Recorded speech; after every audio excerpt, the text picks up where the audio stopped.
வணக்கம் நண்பர்களே. இன்றைக்கி நம்ம அடுப்படியில் மருந்து குழம்பு வைக்க போகிறோம். அதுக்கு தேவையான பொருள் கொத்தமல்லி ஒரு கைப்பிடி அளவுக்கு, தூதுவளை ஒரு கைப்பிடி அளவு, கருவேப்பிலை ஒரு கைப்பிடி, ஓமவல்லியில் ஒரு கைப்பிடி, புதினா ஒரு கைப்பிடி, துளசி ஒரு கைப்பிடி, 3லேருந்து 5 துண்டு பிரண்டை, ஒரு கைப்பிடி அளவுக்கு முடக்கத்தான், வெத்தலை 2, வேப்பக்கொழுந்து, ஆனால் பச்சையாக இருக்கக்கூடாது, இந்த மாதிரி இருக்கணும். இதெல்லாம் தான் நமக்கு தேவையானது. இது வதக்கிட்டு அரைக்க போகிறோம். ட்ரை ரோஸ்ட் பண்ணுறதுக்கு 1 ஸ்பூன் ஜீரகம், 1 ஸ்பூன் மிளகு, 1 ஸ்பூன் கடுகு, 1/2 ஸ்பூன் வெந்தயம், சின்ன வெங்காயம் 50 கிராமு, ஒரு தக்காளி பெருசு 1, குழம்பு மிளகாத்தூள் 2 ஸ்பூனு, கொஞ்சோண்டு புளி, 10-15 பூண்டு பல், தாளிக்கிறதுக்கு நல்லெண்ணெய், உப்பு. வாங்க குழம்பு எப்படி செய்யலான்னு பார்க்கலாம். குழம்பு வைக்க நம்ம சீரகம், 1 ஸ்பூன் மிளகு, 1/2 ஸ்பூன் வெந்தயம், 1/2 ஸ்பூன் கடுகு எல்லாத்தையும் நல்லா ரோஸ்ட் பண்ணிவிட்டு இதை எடுத்துருவோம். இதை ஆறட்டும், அரைச்சி எடுத்துகிட்டு வந்துடுவோம். இப்போ எடுத்து வச்சுருக்க இந்த பொருள்கள் எல்லாத்தையும் எண்ணெய் ஊற்றி வதக்கி எடுத்துகிட்டு வந்துடுவோம். இதுக்கு நல்லெண்ணெய் தான் தேவை. இது நல்லா சிம்மில் வச்சுக்கிட்டு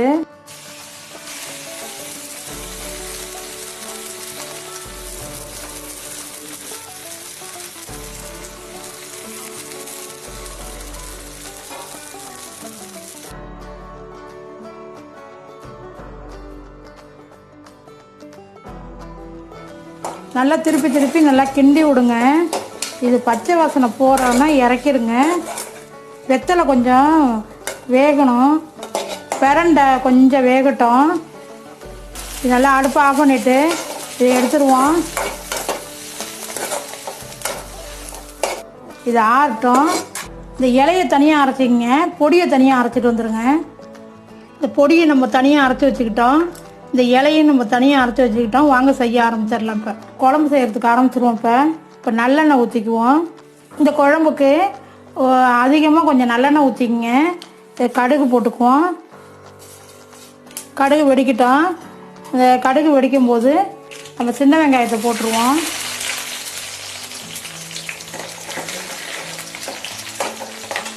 நாலஞ்சு பல்லு பூண்டு.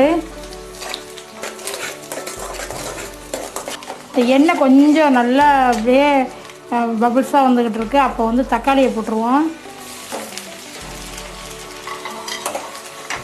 நல்லா சேர்ந்து வதங்கட்டும். நல்லா இந்த குழம்பு நல்லா செஞ்சு சாப்பிட்டிங்கன்னா சளியெல்லாம் கேட்கும். இது மாதத்துக்கு ஒரு வாட்டி வச்சு சாப்பிட்டாலே உடம்புக்கு ரொம்ப நல்லது. இந்த மழை காலம் வருது, சளி ஜுரம்லாம் வருது. அதுக்கு இந்த குழம்பு வச்சு சாப்பிட்டிங்கன்னா சளி ஜுரம்லாம் போயிடும். வாரத்தில் மாதத்தில் ஒரு 2 வாட்டி வச்சு சாப்பிடுங்க. கிராமத்தில் இருக்கிறது எல்லாம் கிடைக்கும், ஆனால் டவுனில் கிடைக்கிறது கொஞ்சம் சிரமந்தான். எல்லா பொருளும் கிடைக்கும், ஆனால் தூதுவளையும் முடக்கத்தானும் கிடைக்காது அவ்வளோ சீக்கிரத்தில். அதுக்கு பதில் நம்ம இந்த பாக்கி பொருளெல்லாம் சேர்த்து கூட இந்த குழம்பு வைக்கலாம், ரொம்ப நல்லாயிருக்கும். கொஞ்சோண்டு கருவேப்பிலை போட்டுக்குவோம்.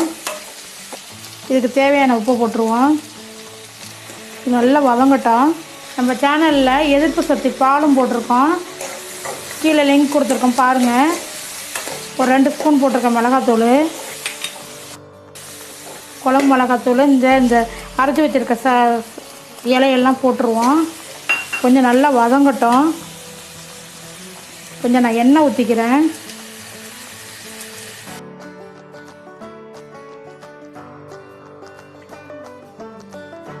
இந்த எண்ணெயில் நல்லா பச்சை வாசனை போகிற வரைக்கும் நல்லா வதக்கிடுங்க. நல்லா திரிஞ்சு வந்துடுச்சு. இதில் நல்லா புளி தண்ணி கொஞ்சோண்டு நான் கரைச்சி வச்சுருக்கேன், அதை ஊற்றிடுவோம். ஒரு 1/4 டீஸ்பூன் மஞ்சள் போட்டிருக்கேன். இது நல்லா கொதிக்கட்டும்.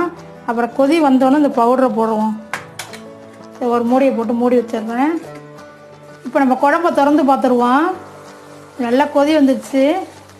ஒரு 2 ஸ்பூன் இந்த பொடியை போட்டுக்குவோம். இது நல்லா குழம்பு கொதித்தோடனே எண்ணெய் பிரிஞ்சு வந்தோடனே ஆஃப் பண்ணிவிடுங்க.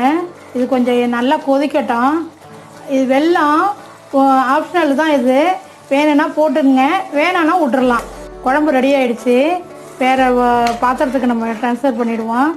இந்த மருத்துவ குழம்ப நீங்கள் வீட்டில் செஞ்சு பாருங்கள். 2 வாட்டி செஞ்சு கொடுங்க பிள்ளைங்களுக்கு. சளியெல்லாம் போயிடும்.